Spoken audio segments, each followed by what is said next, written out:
datang di Kampus Pejuang Pendidik, Pendidik Pejuang.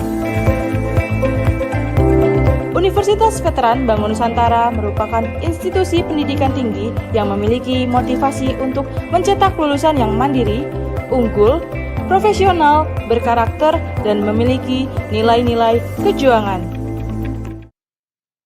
Assalamualaikum warahmatullahi wabarakatuh. Yang terhormat, tim penguji mata kuliah Seminar Pendidikan Profesi Guru. Perkenalkan, nama saya Istifahda Ayu Prihatiningrum dengan NIM 2422520050. Saya merupakan mahasiswa bimbingan Bapak Dr. Singgi Subiantoro, MPD.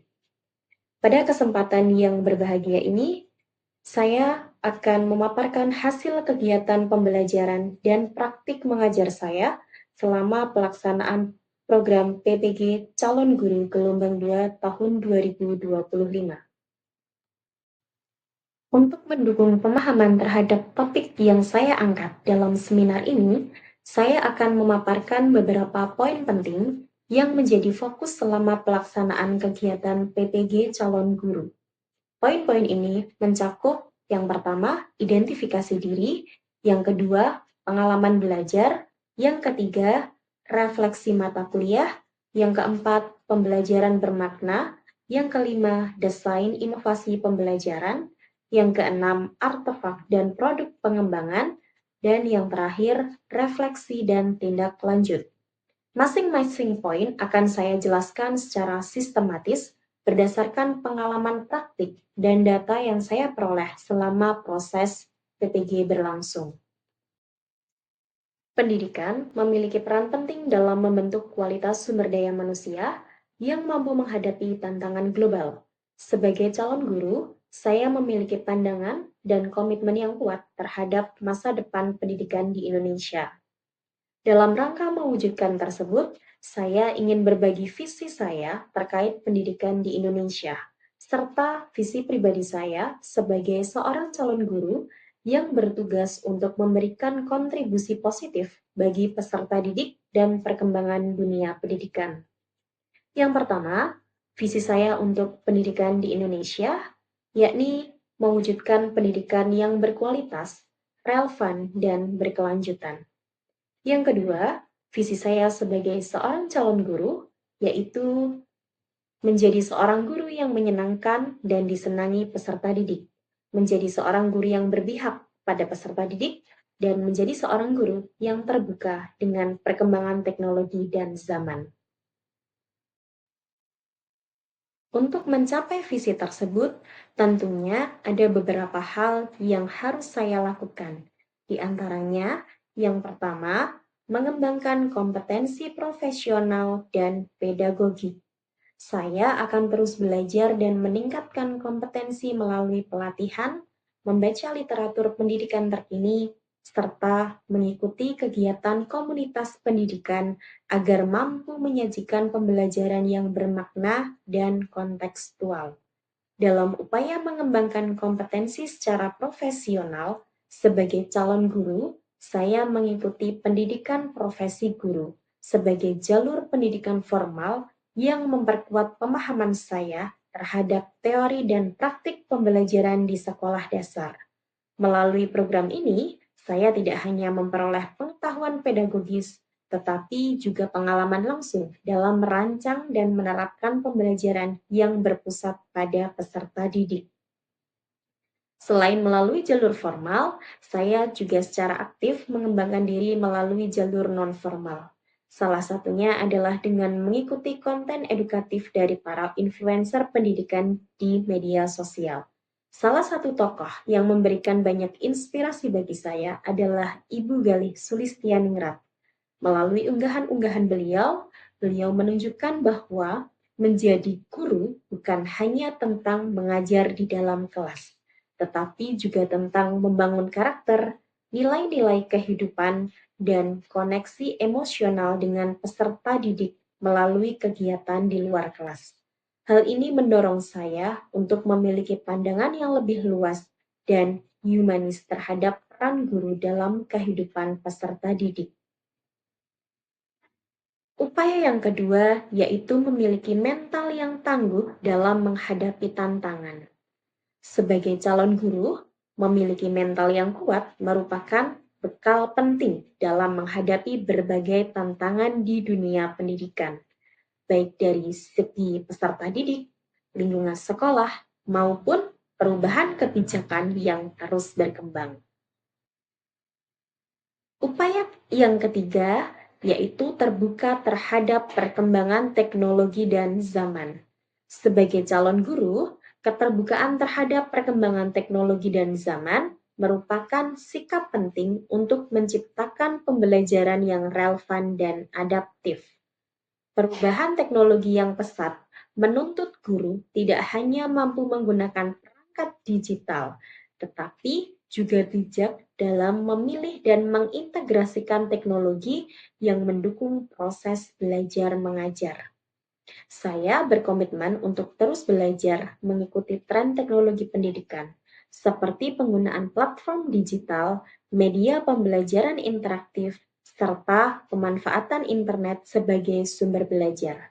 Salah satu upaya nyata yang saya lakukan selama menjalani pendidikan profesi guru adalah mengintegrasikan teknologi ke dalam modul ajar, antara lain melalui penyematan video pembelajaran serta pembuatan media pembelajaran berupa kartu bergambar atau flashcard menggunakan aplikasi Canva. Mata kuliah yang telah saya lalui selama proses pendidikan profesi guru merupakan rangkaian pembelajaran teori dan praktek yang dirancang untuk membekali calon guru dengan kompetensi pedagogik, profesional, sosial, dan kepribadian. Mata kuliah tersebut meliputi filosofi pendidikan Indonesia, pemahaman tentang peserta didik dan pembelajarannya, prinsip pengajaran dan asesmen 1, praktek pengalaman lapangan 1, perspektif sosiokultural dalam pendidikan Indonesia, pembelajaran berdiferensiasi yang saya dapatkan selama semester 1. Selanjutnya, beberapa mata kuliah yang saya dapatkan selama semester 2 diantaranya pembelajaran sosial emosional, prinsip pengajaran dan asesmen 2, proyek kepemimpinan, praktek pengalaman lapangan 2, computational thinking, seminar PPG, serta pencegahan dan kekerasan seksual. Dari seluruh refleksi mata kuliah yang telah saya pelajari dan evaluasi, yang kemudian dibahas lebih mendalam dalam mata kuliah seminar PPG, saya mendapatkan gambaran yang jelas bahwa banyak hal yang telah dipelajari dan diterapkan untuk mempersiapkan diri menjadi seorang guru profesional. Setiap mata kuliah memberikan kontribusi penting dalam pembentukan pemahaman dan keterampilan saya sebagai calon guru. Namun, dari sekian banyak pengalaman, mata kuliah praktek pengalaman lapangan 2 memberikan pengalaman yang paling bermakna. Melalui praktek lapangan ini, saya dapat merasakan langsung tantangan dan dinamika dalam proses belajar mengajar, serta memperoleh keterampilan yang langsung dapat diterapkan di dalam kelas. Pengalaman ini sangat berharga dalam membentuk saya menjadi guru yang lebih siap dan kompeten. Pada mata kuliah praktek pengalaman lapangan 2, terdapat 5 topik yang menjadi pembahasan. Topik 1 membahas tentang permulaan kegiatan orientasi PPL 2, topik 2 membahas tentang observasi PPL 2, topik 3 membahas tentang pembelajaran terbimbing, topik 4 membahas tentang pembelajaran mandiri dan melaksanakan kegiatan non-mengajar, dan topik yang terakhir atau topik 5 membahas tentang diskusi refleksi akhir PPL 2. Topik 1 pada mata kuliah PPL 2 berupa kegiatan orientasi. Menurut kami, kegiatan orientasi ini sangat penting karena menjadi langkah awal untuk mengenal lebih dalam tentang lingkungan sekolah tempat kami melaksanakan PPL 2. Melalui kegiatan orientasi, Kami dapat mempercepat proses adaptasi dan memahami berbagai aspek yang ada di sekolah. Kegiatan orientasi mencakup pengenalan terhadap manajemen pendidikan yang diterapkan di sekolah SD Mojorejo II, termasuk sistem administrasi dan pengelolaan pembelajaran. Selain itu, kami juga mempelajari kultur sekolah yang meliputi nilai-nilai, norma, serta cara berinteraksi di lingkungan sekolah. Tidak kalah penting, orientasi juga memberikan pemahaman tentang berbagai kegiatan non-akademik yang diterapkan di sekolah yang membantu kami menyesuaikan diri dengan aktivitas dan rutinitas di luar kelas. Selanjutnya, topik 2 pada mata kuliah PPL 2 membahas mengenai observasi PPL 2. Berdasarkan hasil observasi kami, di SD Negeri Mojorejo II memiliki lingkungan belajar yang cukup kondusif, ditandai dengan lokasinya yang tenang dan jauh dari keramaian, sehingga mendukung konsentrasi dan kenyamanan dalam proses pembelajaran. Sekolah ini juga menunjukkan komitmen yang kuat dalam menerapkan nilai-nilai profil pelajar Pancasila yang tercermin dalam berbagai aktivitas pembelajaran dan budaya sekolah. Namun demikian, hasil observasi juga mengungkap adanya ketimpangan dalam status sosial peserta didik yang berdampak pada pencapaian hasil belajar. Ketimpangan ini mempengaruhi tingkat motivasi dan keterlibatan peserta didik dalam proses pembelajaran. Menyikapi kondisi tersebut, guru-guru di SD Negeri Mojorejo II menerapkan metode pembelajaran yang inklusif dan berupaya menyesuaikan pendekatan pengajaran dengan kebutuhan dan latar belakang masing-masing peserta didik, guna menciptakan pengalaman belajar yang setara dan bermakna bagi seluruh peserta didik. Selanjutnya, topik 3 pada mata kuliah PPL 2 yaitu pembelajaran terbimbing. Pada topik ini, kami melaksanakan praktik pembelajaran terbimbing sebagai sarana untuk melatih kemampuan mengajar di bawah bimbingan guru pamong dan atau dosen pembimbing lapangan. Praktik dilakukan dalam satu siklus dengan pendekatan lesson study yang terdiri dari tahap plan atau merancang pembelajaran, do or see, melaksanakan dan mengobservasi pembelajaran, serta refleksi dan tindak lanjut. Pada kegiatan praktik pembelajaran terbimbing dalam PPL 2, saya mendapatkan kesempatan untuk mengajar di kelas 1 dengan materi mengenal lagu kebangsaan serta simbol-simbol sila Pancasila dalam lambang Garuda Pancasila. Kegiatan ini menjadi pengalaman berharga dalam melatih keterampilan mengajar serta menumbuhkan pemahaman peserta didik terhadap nilai-nilai kebangsaan sejak dini.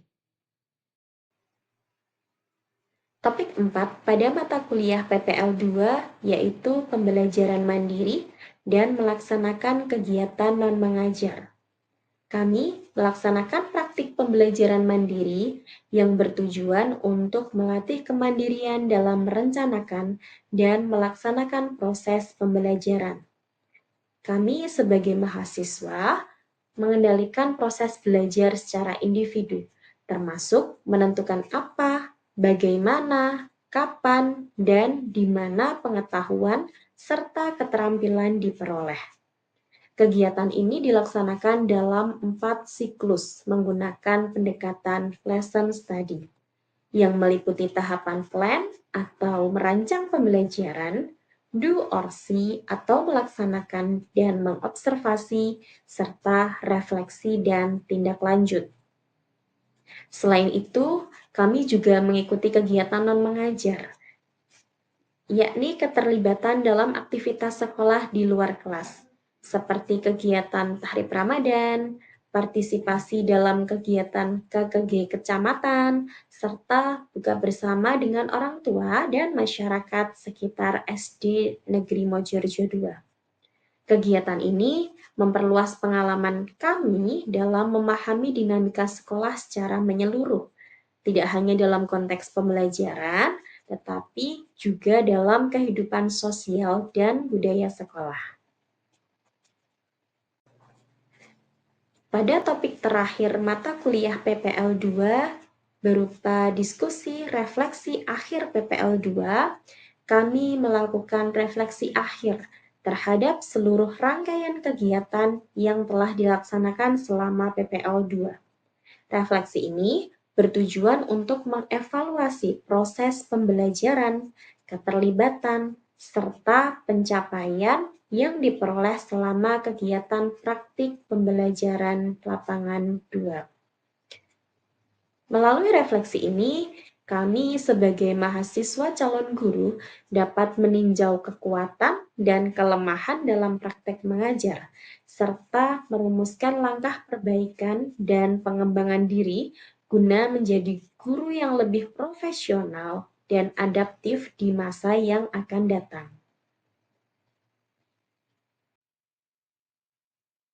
Dari kelima topik yang ada di mata kuliah PPL 2, saya memilih topik 4 sebagai pengalaman bermakna.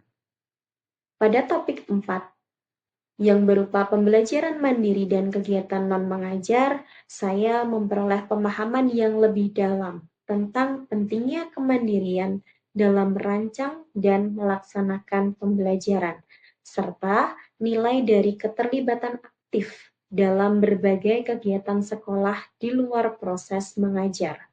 Pengalaman ini memberikan kontribusi besar dalam membentuk kesiapan dan profesionalisme saya sebagai calon guru. Selanjutnya, artefak pembelajaran yang saya pilih pada kesempatan kali ini yaitu observasi rancangan dan perangkat pembelajaran.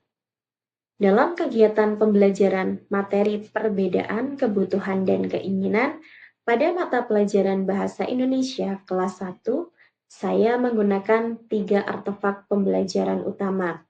Yang pertama, modul ajar, lalu lembar observasi rancangan dan pelaksanaan pembelajaran, serta media flashcard.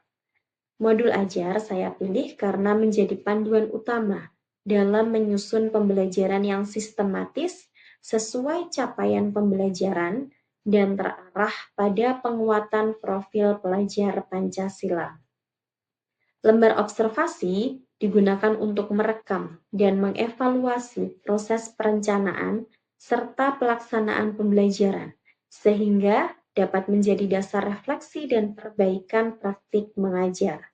Sementara itu, media flashcard saya pilih karena menurut saya sesuai untuk peserta didik kelas 1 SD Mojorejo 2 yang cenderung lebih mudah memahami konsep konkret melalui visualisasi.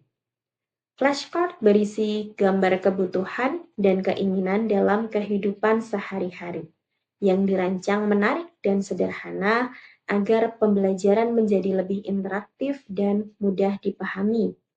Ketiga artefak ini saya pilih karena saling melengkapi dalam mendukung pembelajaran yang terencana, reflektif, dan efektif bagi peserta didik di kelas rendah.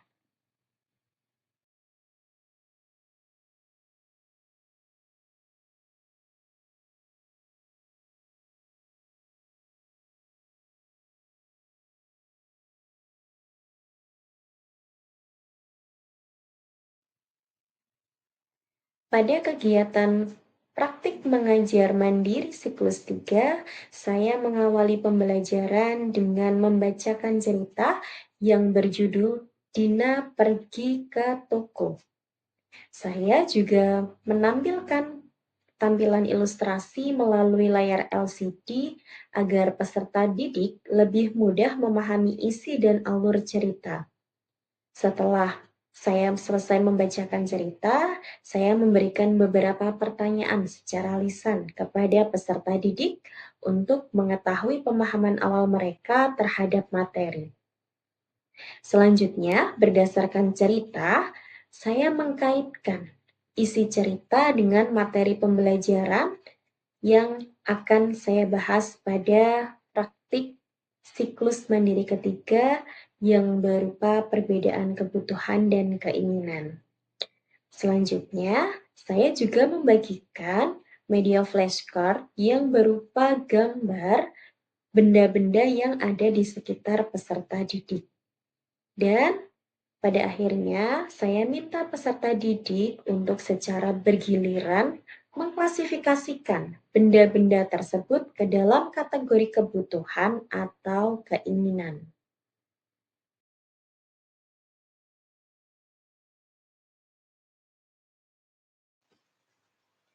Berikut ini merupakan artefak atau hasil pembelajaran saya pada pelaksanaan siklus mandiri ketiga. Yang berada di sebelah kiri merupakan hasil kegiatan pembelajaran yang menunjukkan bahwa peserta didik mampu mengklasifikasikan benda secara bergiliran ke dalam kategori kebutuhan atau keinginan. Artefak ini memperlihatkan keterlibatan aktif peserta didik dalam mengidentifikasi konsep secara kontekstual melalui kegiatan diskusi dan aktivitas kelompok.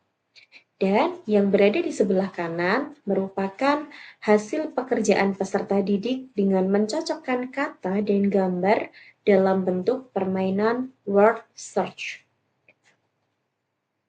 Artefak ini menunjukkan kemampuan peserta didik dalam mengenali kosakata yang berkaitan dengan kebutuhan ataupun keinginan, sekaligus melatih konsentrasi, ketelitian, serta keterampilan visual dalam suasana belajar yang menyenangkan. Berdasarkan hasil refleksi pada pelaksanaan siklus mandiri 3 yang menggunakan LKPD dalam permainan word search, saya menemukan bahwa pada saat peserta didik menyelesaikan LKPD, masih ada yang mengalami kesulitan.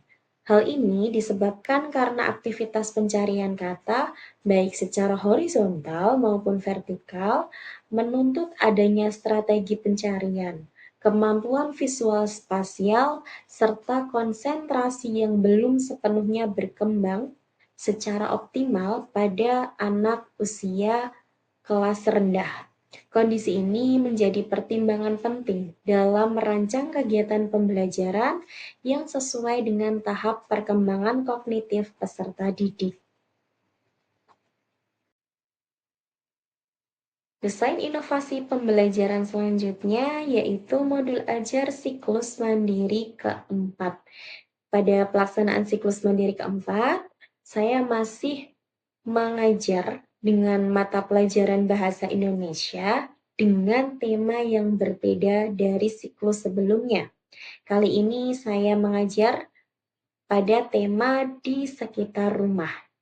Saya tetap menerapkan model pembelajaran PBL karena hal ini untuk mendorong peserta didik berpikir kritis dan aktif dalam menyelesaikan permasalahan kontekstual yang dekat dengan lingkungan mereka.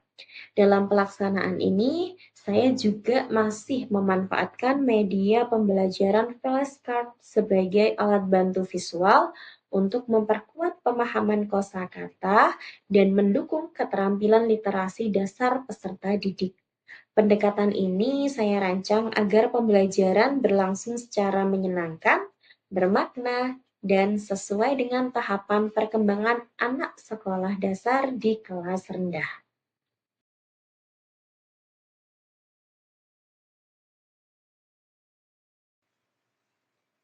Berikut ini merupakan artefak dari hasil pembelajaran pada saat saya melaksanakan praktik mengajar siklus mandiri keempat.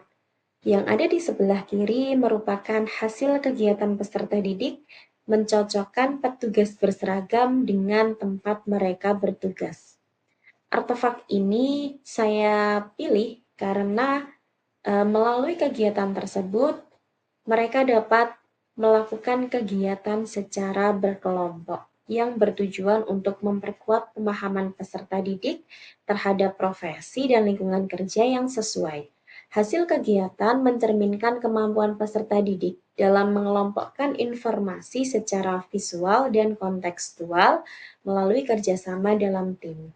Lalu yang ada di sebelah kanan merupakan hasil pekerjaan peserta didik saat mengerjakan soal evaluasi yang saya tampilkan melalui layar LCD.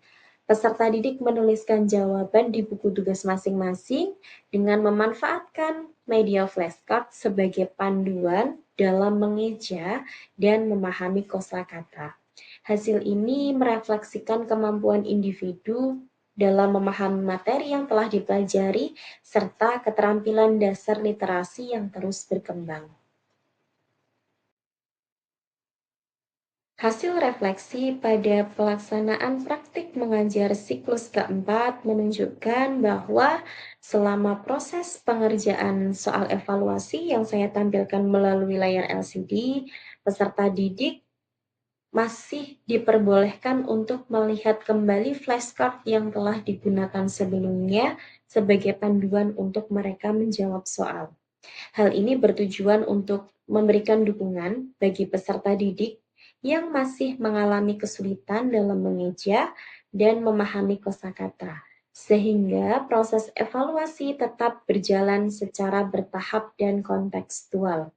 Pendekatan ini memungkinkan peserta didik untuk mengerjakan soal dengan lebih percaya diri dan mendalami materi yang telah dipelajari. Berdasarkan dari refleksi praktik mengajar mandiri siklus ketiga dan keempat, menunjukkan bahwa pembelajaran itu harus disesuaikan dengan tingkat perkembangan kognitif peserta didik. Hal ini dilakukan agar proses pembelajaran dapat berlangsung secara efektif. Meskipun sama-sama menggunakan model pembelajaran PBL dan media pembelajaran flashcard, yang digunakan secara konsisten, efektivitasnya tetap dipengaruhi oleh tingkat kompleksitas tugas yang diberikan. Oleh karena itu, pendekatan pembelajaran yang bertahap, kontekstual, dan diferensiatif sangat penting untuk memastikan bahwa setiap peserta didik dapat belajar sesuai dengan kebutuhan dan kemampuannya. Pendekatan ini bertujuan untuk mendukung perkembangan literasi peserta didik secara optimal, sehingga setiap individu dapat menguasai kompetensi yang ditargetkan dalam pembelajaran.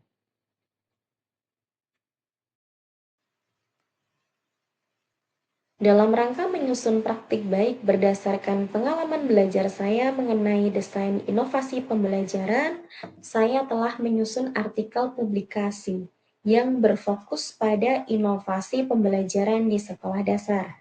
Artikel ini berjudul Upaya Meningkatkan Hasil Belajar Bahasa Indonesia dengan Strategi Pembelajaran Partisipatif dengan Media Flashcard. Dalam artikel ini, saya membahas bagaimana penggunaan strategi pembelajaran partisipatif yang dipadukan dengan media flashcard dapat efektif dalam meningkatkan hasil belajar bahasa Indonesia pada peserta didik di sekolah dasar. Melalui artikel ini, saya berupaya untuk membagikan temuan dan refleksi yang dapat menjadi referensi bagi guru dalam mengimplementasikan metode pembelajaran yang inovatif dan responsif terhadap kebutuhan peserta didik. Artikel ini masih dalam proses publikasi. Sebagai penunjang desain pembelajaran yang saya buat, berupa modul dengan model PBL, saya bersama teman-teman PPL SD Mojerejo 2 telah membuat modul referensi yang kami tulis bersama. Modul ini berjudul Problem Based Learning, Konsep, Implementasi, dan Evaluasi Pembelajaran Abad 21. Buku ini membahas secara komprehensif tentang konsep PBL, bagaimana implementasinya dalam konteks pembelajaran abad 21, serta evaluasi yang diperlukan untuk memastikan efektivitas model ini.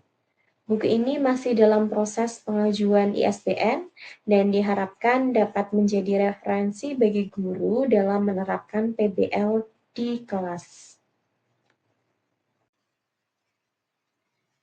Dan tidak terasa ternyata proses pendidikan profesi guru yang saya tempuh sebentar lagi akan segera berakhir. Sebelum saya mengikuti PPG, saya beranggapan bahwa peran guru umumnya dipandang sebagai pusat penyampai pengetahuan, di mana guru menjadi sumber utama informasi dalam pembelajaran. Model ini menempatkan peserta didik sebagai penerima pasif yang hanya mendengarkan, mencatat, dan mengikuti arahan tanpa banyak terlibat secara aktif dalam proses pembelajaran. Paradigma tersebut membatasi ruang partisipasi peserta didik dan kurang mendorong pengembangan kemampuan berpikir kritis maupun mandiri.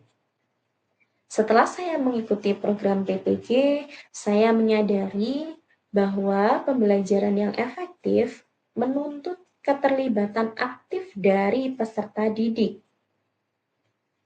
Selain itu, guru tidak lagi berperan sebagai satu-satunya sumber pengetahuan, melainkan sebagai fasilitator yang menciptakan ruang bagi peserta didik untuk berpikir, bertanya, dan mengeksplorasi pengetahuan secara mandiri. Melalui program PPG, saya belajar merancang pembelajaran yang mendorong partisipasi aktif peserta didik dengan pemilihan materi, strategi, dan media yang relevan serta kontekstual. Paradigma ini menekankan pentingnya memberi ruang bagi peserta didik untuk terlibat secara langsung dalam proses pembelajaran, sehingga mereka tidak hanya menerima informasi, tetapi juga membangun pemahamannya secara aktif dan secara mandiri.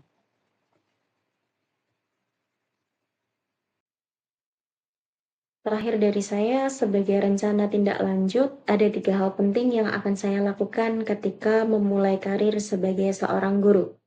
Yang pertama, saya akan memahami karakteristik dari peserta didik, baik dari segi gaya belajar, latar belakang, minat, maupun kebutuhan khusus mereka. Pemahaman ini menjadi dasar agar proses pembelajaran itu dapat berlangsung secara inklusif. Yang kedua, saya akan merancang pembelajaran yang disesuaikan dengan karakteristik tersebut, dengan memilih strategi, metode, dan media yang relevan, serta mampu mendorong partisipasi aktif dari peserta didik. Dan yang ketiga, saya akan mengimplementasikan pembelajaran dalam suasana yang aman, nyaman, dan inovatif, sehingga peserta didik merasa dihargai, termotivasi, dan tertantang untuk terus belajar serta mengembangkan potensinya secara maksimal. Demikianlah pemaparan seminar PPG calon guru dari saya.